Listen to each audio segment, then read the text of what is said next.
Okay. Hello everyone, it is I, Mike the Turtle Greco, coming to you live from Long Island. Today is Thursday, Valentine's Day, and it is also our 10th episode of the Locker Room Podcast. And we are going to be dedicating much of this episode to the NBA and the NBA All-Star break. So what better way to do it than to introduce you all to the #1 Knicks fan of all time. Her name is Sheryl Cohn. We are about to go to her residency. I have a flower for her. I have some dinner for her. And we're going to chat it up about the Knicks and about the NBA and about her life and what makes her the biggest Knicks fan ever. So come along with me.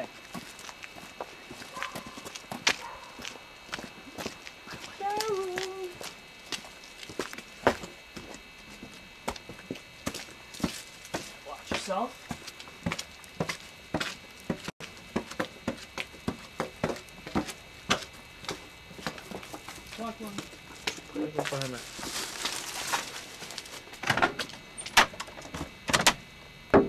Sheryl?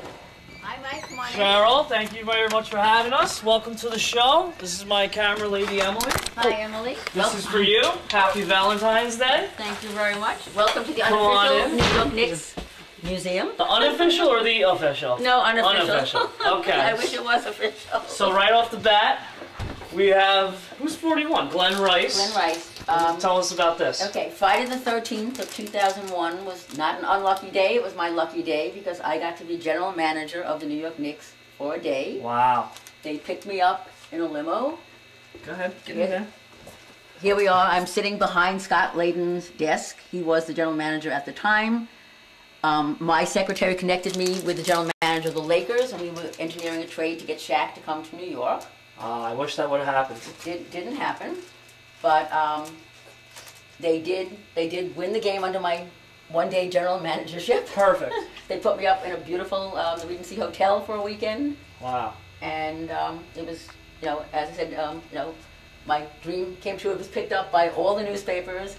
I did Len Berman's show. I did radio throughout the country. Beautiful. Here I am sitting in their locker room in Latrell Sprewell's locker. All right. And there's a picture of Latrell right here. Yes. And also another one right there. Well, actually, now 2/3 of our big three are now back at the Garden, except That's for right. us three. Alan Houston, of course, the assistant general manager, and Canby's injured Camby right is again. Okay. All right, let's go into the dining room here. Have ourselves some dinner or early lunch, whatever you want, late lunch, whatever you want to call it. This is part of Cheryl's passion as well, besides the Knicks. She is an avid cat lover. I rescue cats. She rescues them. The white person that's been scooting around was a Hurricane Katrina rescue. The Okay. cat behind you was also a rescue.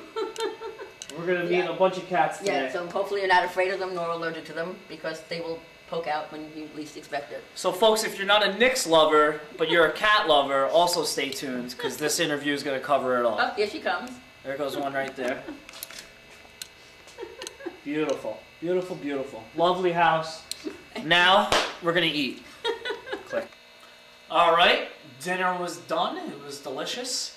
We're going to give you a quick tour of the apartment, and then we're going to interview Sheryl. So, again, here's some more of her cat statues and figurines that she loves. She's got some great plants here. Great atmosphere. Then we get into the living room. She's got some bull figurines, some more cats, a little bit of Garfield here, a lot of Garfield here. And then especially for Valentine's Day, here's all the Garfield Valentines. Lovely. And she's got the circular cat display, but of course you need the NBA involved also. She's got a great picture of the 1973 New York Knicks championship team here. She's got some old game tapes as well as some of her own personal videos. Here are some more cats. More Garfield. Lovely. Good. She's got a TV that we might need to update soon, but that's alright. It's a Trinitron. Sheryl, if you also didn't know, was also a fantastic bodybuilder. Here's one of her bodybuilding pictures. Here's another one. Very toned. Very toned. Some more memorabilia here. Oh, I'll fix that later. And where's the one of Latrell? Alright, so that's the gist of it.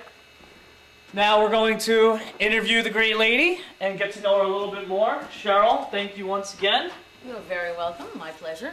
Alright, so, first of all, if you had to choose between saving a Knick out of a burning building or a cat, what are you going to go with? Depends on the Knick. Alright, I'll give you the Knick. Now, you told me before, we'll get into it earlier, that Latrell Sprewell is your favorite Knick, so I'm not going to go with him. What if it was Patrick Ewing? I actually met him last night. Okay. At the game. I still would have to save my cat. Sorry, Patrick. Was that the first time that you met Patrick? Was that the game? Yes, yes. He was very hard to get to know when he was a Knick. He's gotten much more relaxed and friendlier now that he's no longer playing. He smiles now. He grants interviews. He did a really nice Michael Kay center stage thing for the hour. And it was an amazing new side of Patrick. Yeah. So it took me years of paying someone to follow him around the country to get a picture signed. So who were you paying to follow him around the country? Like a private detective? Yeah, there are people who do this, and I wanted. I built up my collection would not have been complete without. And you know, some like Latrell, you could wait outside his car after practice, and he knew me, and I'd have copious amounts of things to sign.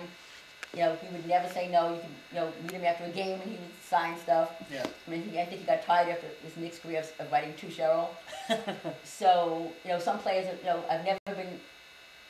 I think there was a LeVar Postel, I think, many years ago, who played for like 2 minutes. LeVar Postel, I believe, had said no. The entire team signed the basketball, including all the stars, and I think he's the only one who said no to me. Wow. But Patrick was just a very private person, and he was not into the whole hoopla of. And also with Patrick Ewing, A, he's 7 feet tall, so he sticks out like a sore thumb, right? Yes. And then B, when he was drafted by the Knicks, he was the savior. He was the one that had to bring the championship. And unfortunately, for him, it didn't happen because he came across Michael Jordan. Yeah, but that, and also, just with that pressure, he wasn't, unless he actually did get a championship, which he never did, he was never going to loosen up. It was just too much of a burden. So, I did finally have him, which, when you visit my collection, you will see that I finally do have a framed signed Patrick Ewing. Okay. But it took well over a year of having someone track this down. Okay, so I watched the game last night. They played the Raptors. They lost. We won't grudge on that too long. But I did see that Patrick Ewing was at the game. He was sitting probably front row, I imagine. You have some great seats as well. We'll get into your seats in a minute. What did you just yell, Patrick, Patrick, Patrick? Well, how did you get his attention, and how did the conversation go? My seat's at the end of the row, so all the celebrities have to actually walk this far by me. Okay. And the 2 security guards that were escorting him are really good friends of mine. So he was able to, I wouldn't call it a conversation, that wouldn't be fair. Yeah. But, when I said, hi Patrick, he stopped and shook hands and walked on with a big smile, which was, good. I thought was a major achievement. Very good, very good. And his jersey's obviously hanging in the rafters. He's a big part of the Knicks. So that's great. I was there when they retired the jersey. I have memorabilia from that evening as well. Oh, you were? When they retired his jersey that night. Good, good. So let's start from the beginning, and then we'll work our way back with you.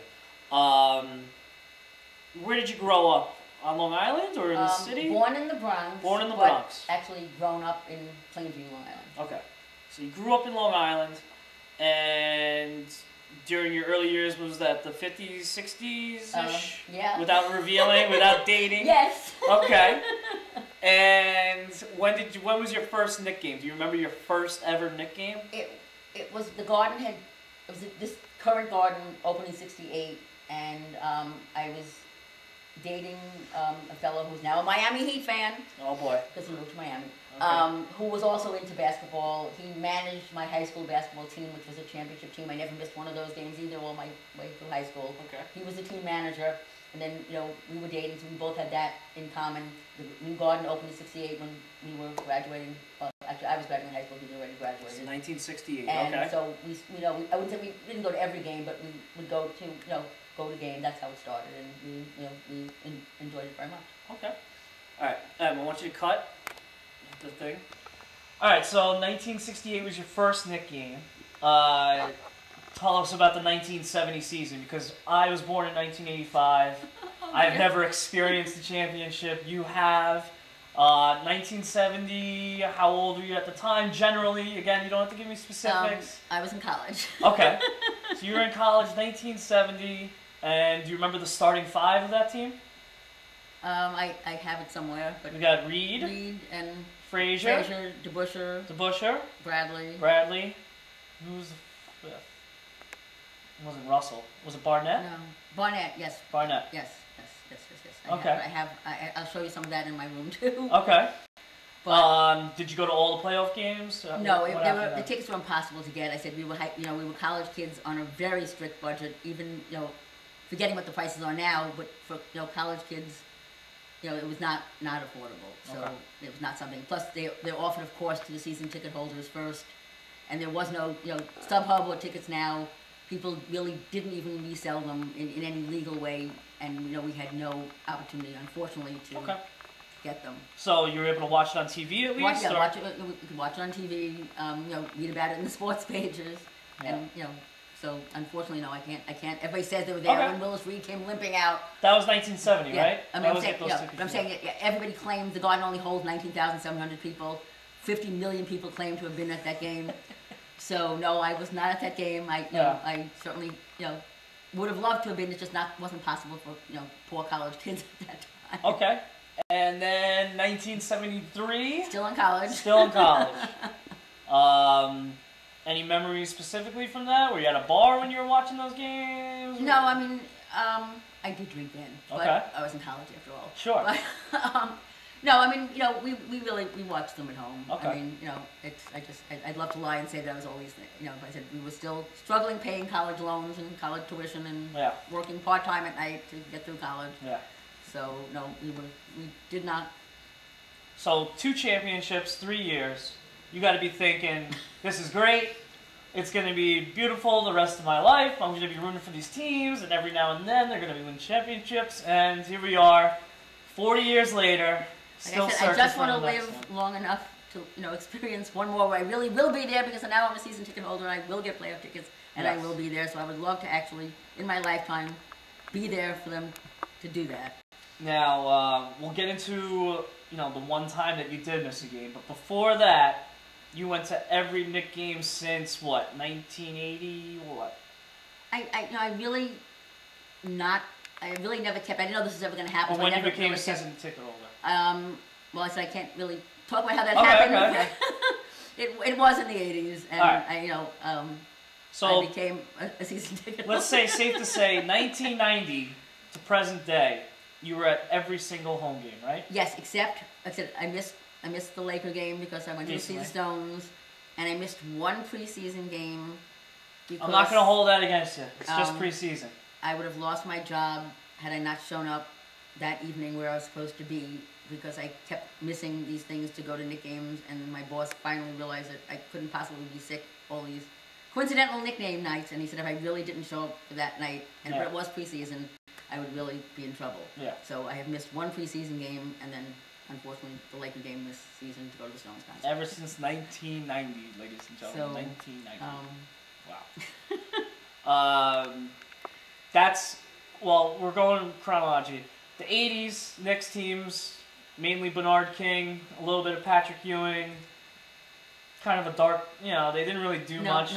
First round playoffs, if anything. Well, but that's also what's happened to us even now with our new team. We have not made it, we've been swept in the first round. We haven't made it past the first round. Yeah. So, our high hopes, they can talk about championship, but our hopes have been smashed each year since we finally made the playoffs.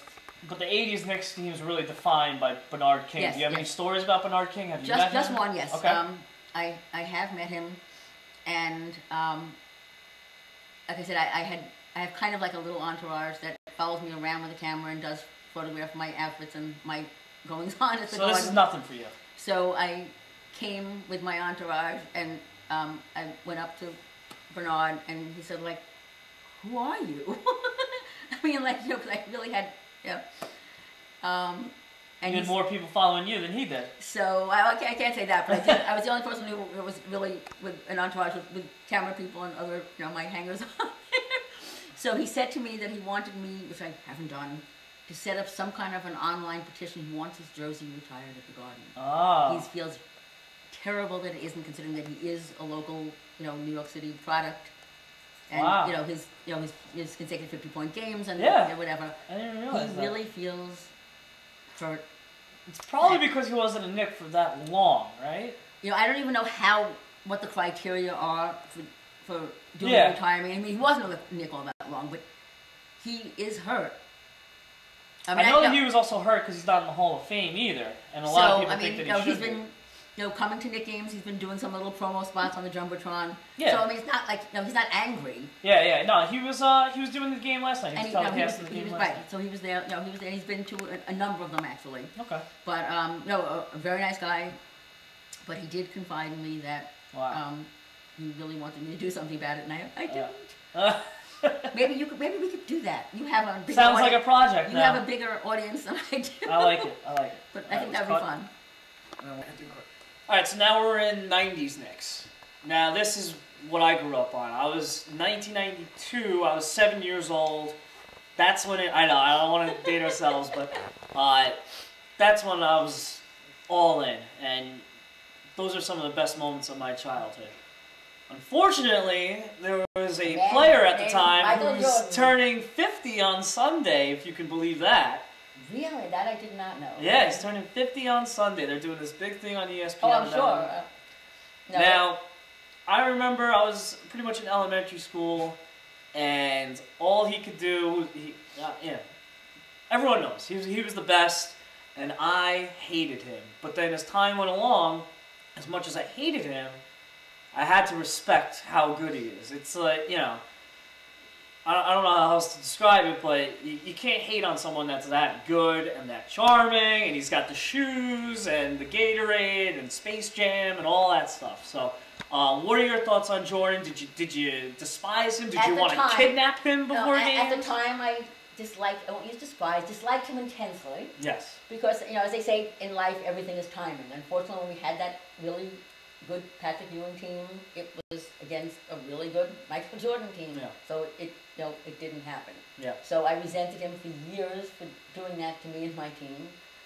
But to make my collection more well-rounded, I mean, obviously it's 99.9% Knicks. I do collect things of players that I respect. Okay.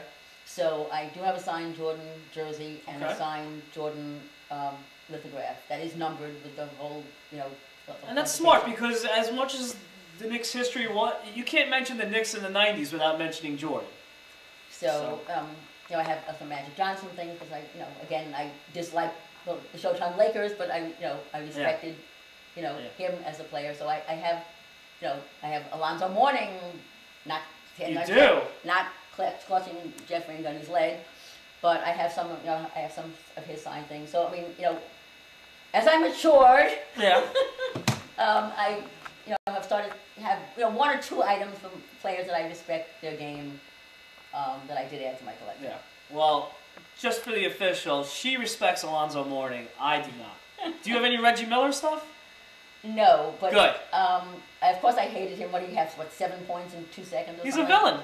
But since he's been broadcasting on TV, I'm not hating on him as much.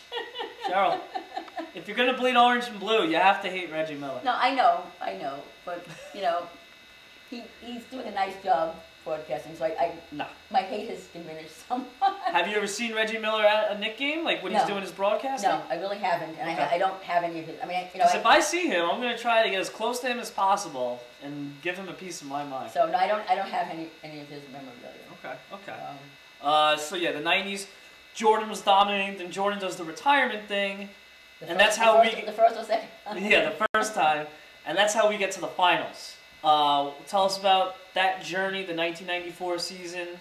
You were at all the games by this time now? Yes. Okay, yes, go ahead. I mean, it's heartbreaking. Yeah. I mean, I don't know I mean, I remember, crying hysterically, like, someone in my family had been murdered. Really? I mean, I get emotional. Yeah. But I mean, I really remember, in the 90s when they got so close, those times, sobbing hysterically. Great team. Yeah, absolutely. Just hard-nosed guys. Look, you're getting a little emotional now, baby. Yes, I am. Pat Riley was the head coach. We had Ewing. We had Mason. Who has been coming to all the games. I saw Mason. I have a picture of Mason. This is about 2 years ago. But he's been at so many recent games. Yeah, floor seats. Yeah. He takes up 2 seats from what I can tell. He has gotten He's big. A little large. I have a picture. Mason, I went down below after a game. I saw him, and I said, "Anthony, can I get a picture with you?" He gave me a dirty look, and then walked away, or turned his head away. But while he turned his head away, it was the side that had Mace on it. Okay. So I stuck my head behind the Mace, and I got a picture of me going like that. So it was good enough for me. I'm surprised that he was that way. You know. Okay. No, everyone's entitled to. To each his own. I'm not gonna get mad at the guy. But he's been coming to a lot of games, and yes, he has gotten very big. He has, right? Yeah. All right. They were great teams, and I said, it's more painful to get that close and not get it than to have the last 9-10 seasons where they didn't do anything. Yes, it was disappointing sitting there listening to my team being booed by everybody every game. Yeah. And the ugly chanting and the atmosphere was just horrendous. Yeah. But to get that close and not get it was very And then the next time that we went back was 1999, and that was San Antonio. That was the exact opposite, because in '94 we had big expectations and we didn't get there. Yes, '99 we had no expectations. Yeah, the shortened season, the 8th seed. I mean, it was just. Yeah, that probably hurt me more than the '94 one. Really? For some reason, yeah, because that was my Sprewell team. Oh yeah. All right, so let's start with that. Charles Sprewell signed as a free agent 1998, 7, something like that. 8, I think. 98, because first of all he was suspended for the season before that. Next coach PJ Colosimo. The Nets coach now, PJ Colosimo, he choked him out in practice, gets suspended, has nowhere to go. But Jeff went to his house. And Jeff who? Van Gundy. Really? Yes, he did. Okay. Because he saw the good in him. Yes. And when he came to the team, he was all good. I mean, there were no incidents, he had no diva behavior, no inappropriate behavior, no technical fouls. He made the largest, at that point, contribution. It used to be called Cheering for Children, the charity, now it's called Garden of Dreams. Okay. He made the largest player contribution up until that point to the charity. Wow. He was a totally different person.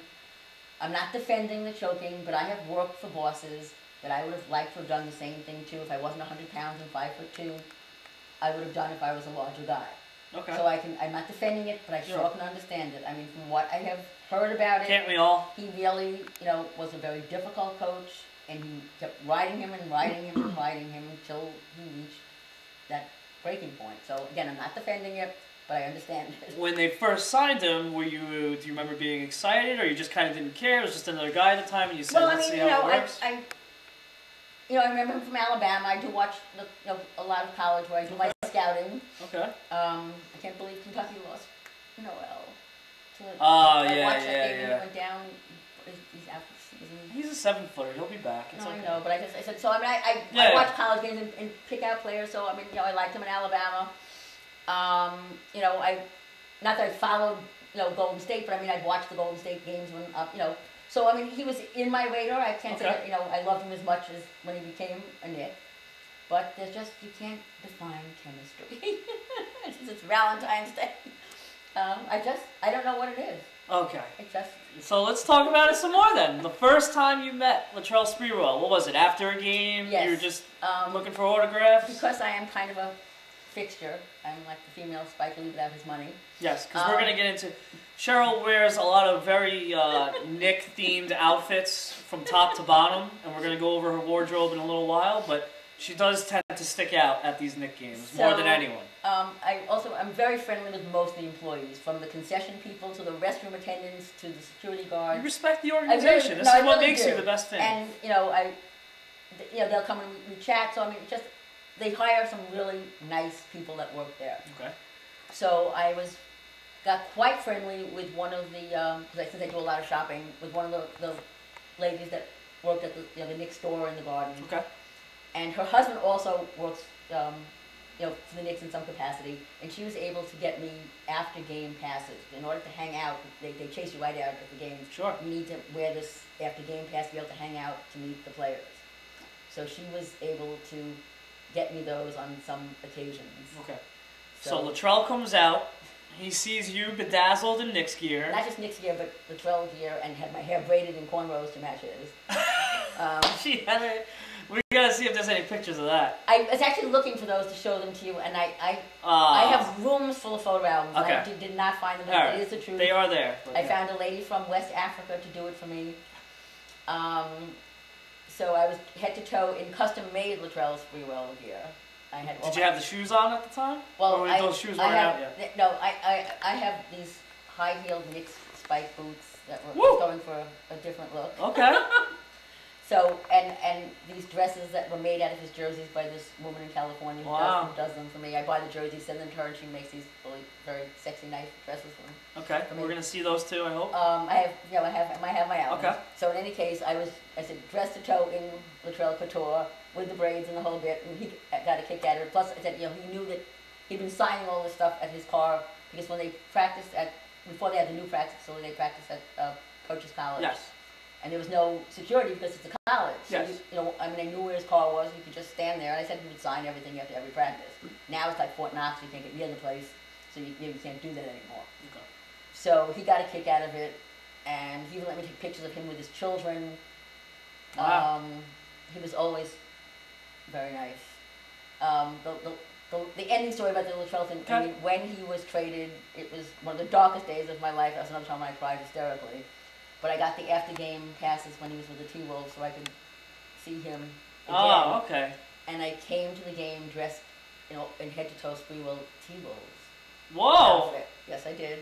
Wow. At that time, Anuka Brown Sanders, who had the sexual harassment thing, Isaiah Thomas, was vice president, and she and I, we became nice acquaintances. I mean, I could call her on the phone and get playoff tickets. Yeah. I actually got playoff tickets for Tim Hardaway's aunt, who didn't have tickets, and I was able to call Anuka and get tickets for her. Okay. So, I mean, I'm not saying we were friends, but I mean, Sure. She was very, very nice. I was sorry that it ended like that. And she, came to see me at that game, and I thought that she was going to have cardiac arrest because obviously she knows my affinity for the team, my outfits, and she could not believe that I actually came to the game. Why wouldn't you just do the Knicks Sprewell and everything?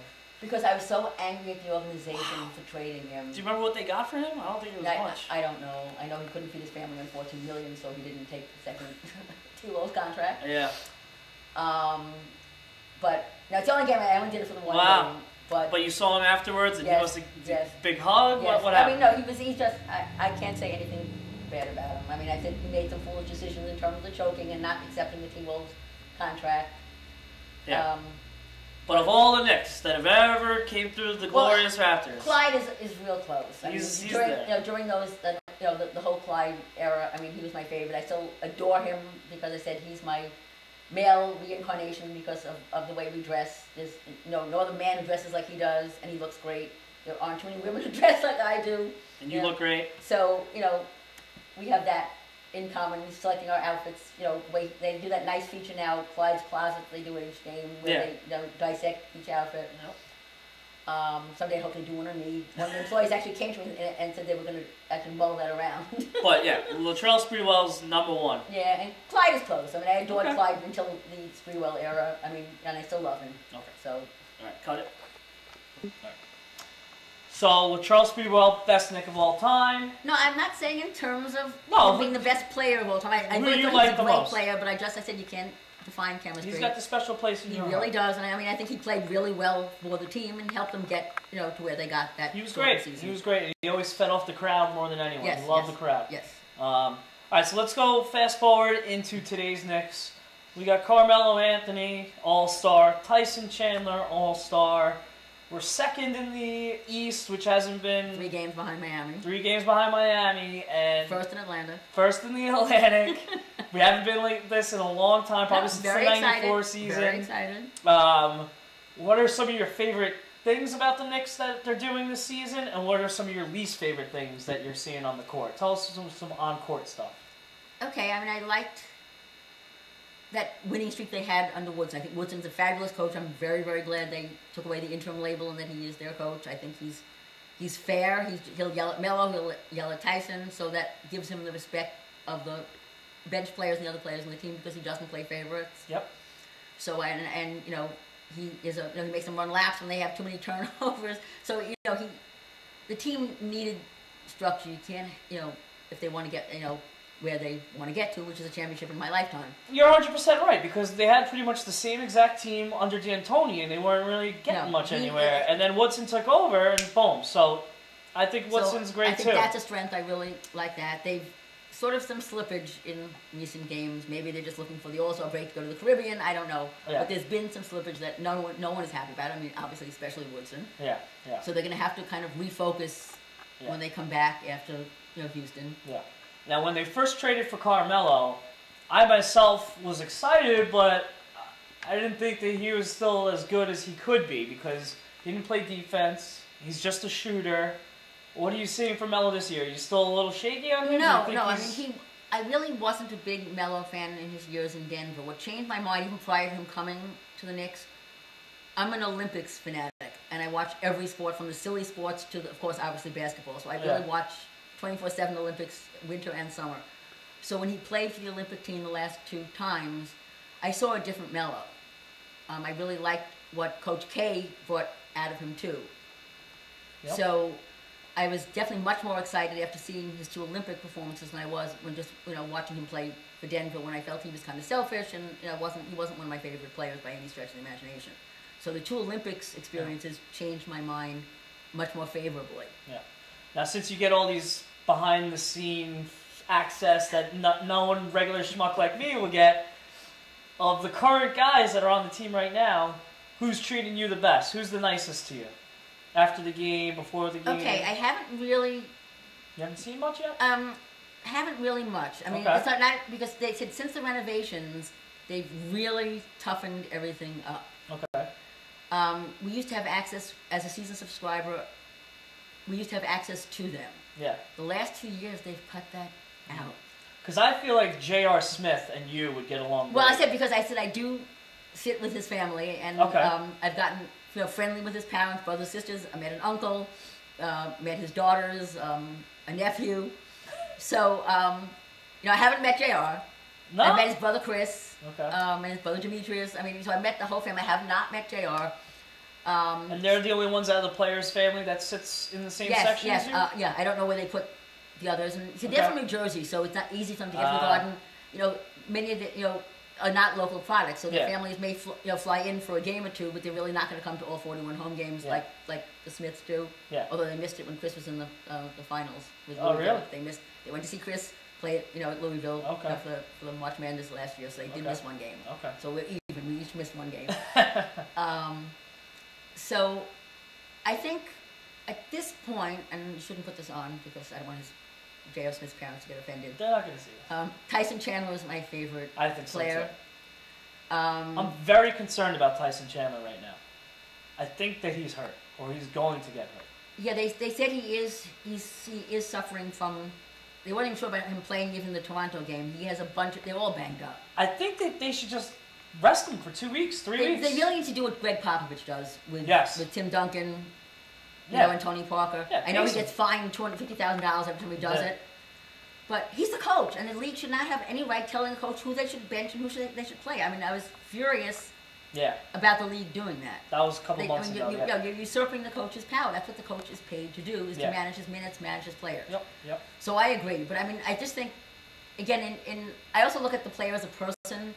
He and I have so much in common. You and Tyson Chandler. Yes, I mean, I'm a photography nut, and, you know, he had a big exhibit. That, you know, he's really into photography. Okay. He goes to all it's New York fashion. I'm into fashion. Obviously. So he goes to Fashion Week, to all the fashion shows. You know, this is New York Fashion Week. Yeah. He's into fashion, though I don't like his leather shorts. But I never saw those. Yeah, they're like lederhosen in Germany. But that was a fashion faux pas, I believe. But that's my own opinion. Okay. So I mean, you know, I'm really into photography, and, you know, I said I still use film. So, you know, he's had exhibits in Manhattan in galleries with his photos, and, you know, he's really into fashion. So I think that, and basketball, of course. So I think you know, he and I would have the most, you know, in common in terms of, you know. Tyson, if you're watching this, Sheryl and I both love you. Keep up the good work. And we're gonna stop right there for now, and we're gonna go on a tour of all the Knicks memorabilia that Sheryl has. You're gonna be blown away because she's got it all. All right, we'll see you soon. Okay. All right, so we are upstairs. This is the balcony area, or the mezzanine, if you will. And Cheryl's just going to take us through a few of the jerseys that she has signed here. The first one here is Walt Frazier. Go ahead. Okay, this was when he was the All-Star MVP. So, 1975. 1975, yes. And he still looks pretty much the same. He really does. He hasn't Hasn't gained an aged a ounce. He uses, I guess, just for men because he doesn't have gray hair in his head or his beard. Yeah. But Very impressive. He's a great guy. All right, number 15. Who is number 15? Earl the Pearl. Earl the Pearl Monroe. Okay. The Black Jesus, they call From him. the 72-73 championship season, signed by every member of the team. Wow. Now, you had to pay a pretty penny for this one, or did you win it somewhere? No, I paid a pretty penny. Paid a pretty penny. Wow, very nice. But I said I want to have, a good collection, and you need these things. Okay. This is Walt again. This is Clyde's jersey from the 72, same season, 73. also signed by. So is this a package deal that you got here, or no? You bought them separately? Can't remember. No, I do remember. They gave me a deal on framing because I bought the two. Because I wanted them professionally framed. Sounds like a runaround. It was, but they gave me, you could buy them framed or unframed. I, of course, wanted to display them properly, so they gave me a deal on the second frame. And this is from the Knicks directly? No, this is from Steiner Sports. Which now has an affinity, they now are partnering with the Knicks with memorabilia, but they weren't at the time. Gotcha. And then we have one of my favorite Knicks who just played at the Garden, Jamal Crawford. This is New York Knicks, December 20th, 2006 jersey. Tell us a little story about this one. Okay, this was my first current non-Sprewell jersey that I added to my collection. I loved Jamal Crawford. I was sorry when he was traded. This I did get from the Knicks organization. Again, I actually won an auction to purchase this, and they wanted me to carry it home on the train. In this frame? Just like this. Ah. So after, again, paying a huge amount of money for this, I said they could spring for the shipping. Good. Which they did. Good. I was not going to lug this home on the Long Island Railroad. But this actually was the first jersey after Sprewell that I did add to my collection because I really loved Jamal. All right. This is just the tip of the icebergs. We're going to go downstairs now, and we'll see some more of what you got, okay? Okay, this is Cheryl's memorabilia room. It's under a little bit of construction right now because we had a big snowstorm. But we're going to get you in there right now. Here's Latrell Sprewell. Here's Mr. Jordan, signed picture of him dunking. And then when we get in here, it gets a little hairy, but if you can make out some things. Here's some more Latrell Sprewell. I'm going to switch to night mode and see if that helps us. Night shot. Look at all these books. She's got some pictures here. New York Knicks. Here's some more. Tyson Chandler, Jeremy Lin. More Latrell Sprewell. These are all game cards. Let's see if I switch it off night mode, if we can still see it. There you go. Some basketball cards. Here's John Stockton. Here's a Tyson Chandler. This is not cool. I'm going to have to ask her about this. That's Hakeem Olajuwon in '94 winning it all. Here's some more Knicks stuff. Knicks everywhere. More Knicks, more Knicks. And when there isn't too much Knicks, then she balances out with a cat. More Latrell Sprewell. Larry Johnson. Latrell, and it just goes on and on and on. Here's some figurines. You can't really tell from that. Here's one of Sheryl and Clyde. Very nice. There's a basketball. And then we got some more figurines of basketball players. Here's an old Rasheed Wallace. And then she's got some basketball shoes. These are game worn because obviously they're too big for someone her size. Here's some more basketballs. There's some more posters. She's got it all. She's really got it all.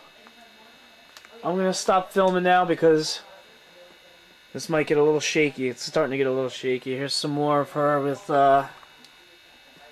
Bernard King, Earl the Pearl Monroe. Very nice. All right, I'm gonna cut it off. Three-wheel jersey. All right, this is Sheryl over the course of one season. This is how she dresses to all the games.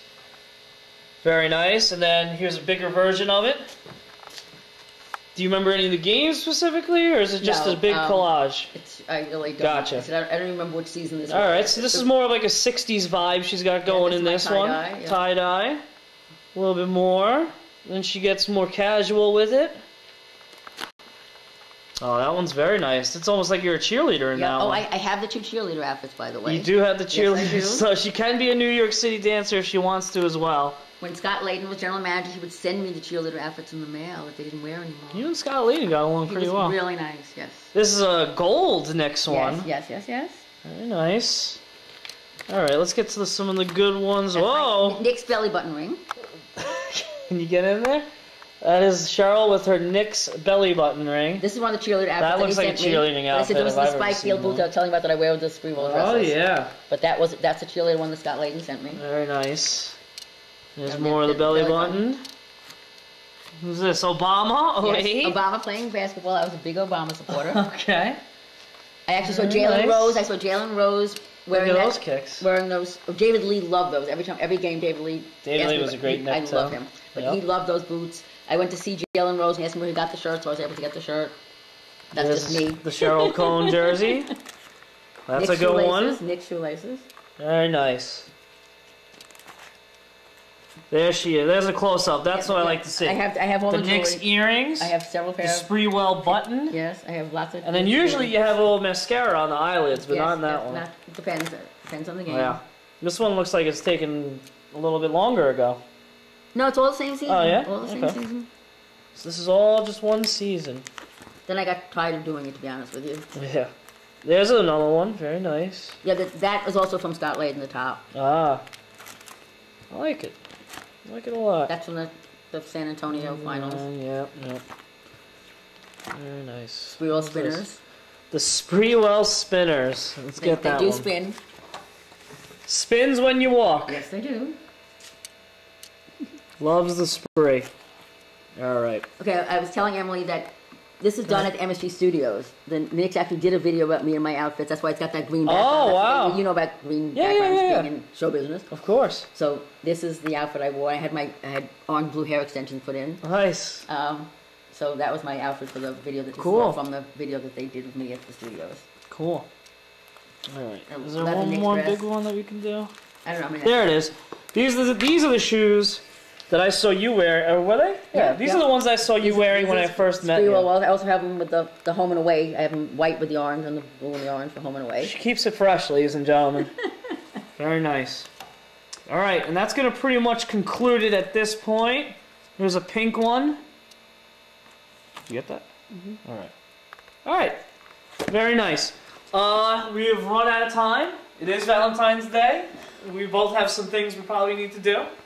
But it was great seeing you again. Thank you very much. Thank you for having us over. Thank you. Dinner was lovely. I appreciate that very much. Loved me and the cats and everything else. There she is. We're gonna have to probably check back in with you for come playoff time. Oh, absolutely. As long as we make it. No, we're definitely going to make it. Nothing's certain in life, you know. But I know we're both hoping for the best here. I'm not saying finals, but we're definitely going to make the playoffs. Yes. So, ladies and gentlemen, Sheryl Cohn, #1 Knicks fan of all time, and if it wasn't for her, the Knicks would be nowhere now. All right? Thank you. Actually, all right. Sheryl Cohn, #1 Knicks fan of all time. Thank you. I'm going to kiss you on the cheek now. Yes. All right. Mwah. Happy Valentine's Day. Happy Valentine's Day, everyone.